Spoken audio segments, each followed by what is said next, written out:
Example வந்து external factors நிறையா உள்ளே வரும். யாராவது நம்மளை பயமுறுத்தி விட்ருவாங்க வந்து, போச்சு போச்சு போ, நீ பார்க்குறக்கு உடம்பு சரியில்லாத மாதிரி இருக்கு, உனக்கு உடம்பு சரியில்லாமல் ஆயிரும்னு சொன்னால் நம்ம நிஜமாவே உடம்பு சரியில்லாமல் ஆயிடுவோம். அதுக்கு என்ன எக்ஸாம்பிள்னா, ஒரு நாள் வந்து ஒருத்தங்க வந்து சீல ட்ராவல் பண்ணிட்டு இருக்காங்க. அவங்கக்கிட்ட போயிட்டு, ஐயோ பாவம், நீ பார்க்குறக்கே எப்படி ஒயிட்டாக வெளுத்து போய் ஆயிட்ட, உனக்கு சீக்கிரம் உடம்பு சரியில்லாமல் போக போகுது போல் சீல இருக்கிறனால அப்படின்னு சொல்லியிருக்காங்க. அப்போ அந்த பர்சன் உண்மையாகவே பயந்து நடுங்கி அவங்களுக்கு உடம்பு சரியில்லாமல் போயிடுச்சு. அப்போது இதே டயலாகை வந்து ஒரு ஷிப்போட கேப்டன் கிட்ட போய் சொல்லியிருந்தா என்ன இருக்குன்னு யோசிச்சு பாருங்க. கேப்டன் கிட்ட போயிட்டு, நீ கடலில் ட்ராவல் பண்ணுறதில்ல, உனக்கு உடம்பு சரியில்லாமல் போக போகுதுன்னு சொன்னால் அவர் வந்து அந்த ஜோக்கை வந்து சிரிச்சிட்டு போயிருப்பார். யார்? எனக்கு 20 வருஷமாக இங்கே தான் இருக்கேன், இந்த கடல் காற்று எனக்கு என்ன பண்ண போகுது அப்படின்னு சொல்லிட்டு போயிடுவார். ஸோ இங்கே தான் டிஃப்ரென்ஸ் இருக்குது. நார்மல் பர்சன் வந்து அவங்களோட சப்கான்ஷியஸ் மைண்டுக்கு, ஐயோ நான் வந்து எனக்கு உடம்பு சரியில்லாமல் போக போகுதுப்பா, எக்ஸ்போஷர் இருக்குன்னு சொன்ன மினிட்டே அவங்களோட உடம்பு வந்து உடம்பு சரியில்லாமல் போயிடுது.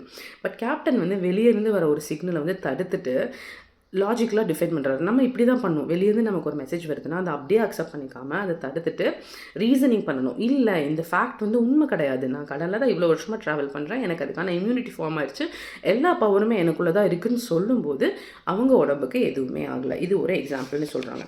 அதே மாதிரி ஒரு பொண்ணு வந்து ஒரு பேக்கை பார்த்து ரொம்ப ஆசைப்பட்றாங்க. ஒரு பிராண்டட் பேக், கொஞ்சம் காஸ்ட்லி.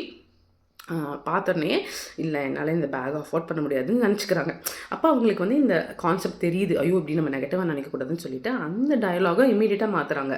என்னால் அஃபோர்ட் பண்ண முடியும், இந்த பேக் வந்து என்கிட்ட வந்து சேரும், ஏன்னா நான் வந்து இந்த பேக் என்கிட்ட வர அளவுக்கு நான் வேர்தியான பர்சன் அப்படின்னு நினச்சிட்டு விட்டுறாங்க. அப்போ பார்த்தா அன்றைக்கி ஈவினிங்கே வந்து அவங்களோட பாய் ஃப்ரெண்ட் வந்து அதே பேக் வந்து அவங்களுக்கு கிஃப்ட் பண்ணுறாங்க.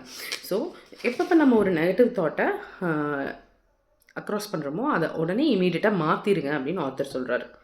அதே மாதிரி என்ன சொல்கிறாங்கன்னா, நான் நைட்டு காஃபி குடிச்சிட்டு படுத்தா எப்போ பார்த்தாலும் 3 மணிக்கெலாம் முழிச்சிருவேன் அப்படின்னு சொல்கிறாங்க.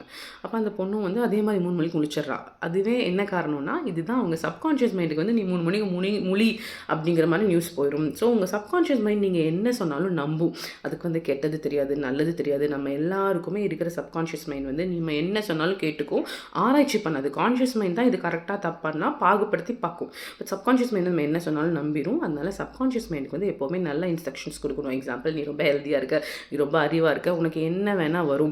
எக்ஸாம்பிள், உன் ஃப்ரெண்டு கார் வாங்குறா, பணக்காரங்களாக இருக்காங்க அப்படின்னு நினச்சிங்கன்னா நம்மளாலையும் பண்ண முடியும். ஏன்னா கடவுள் வந்து நம்மளை எல்லோரும் சமமாக தான் படிச்சிருக்காங்க. ஒரு ஹியூமன் பீயிங்னால் அதை பண்ண முடியும்னா நம்மளாலையும் கண்டிப்பாக பண்ண முடியும்.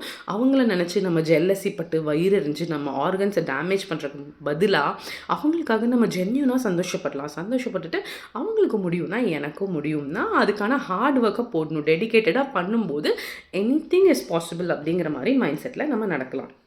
அதே மாதிரி ஒருத்தர் இருந்திருக்காரு, ஒரு லேடி இருந்திருக்காங்க. அவங்களுக்கு 75 வயசு, ரொம்ப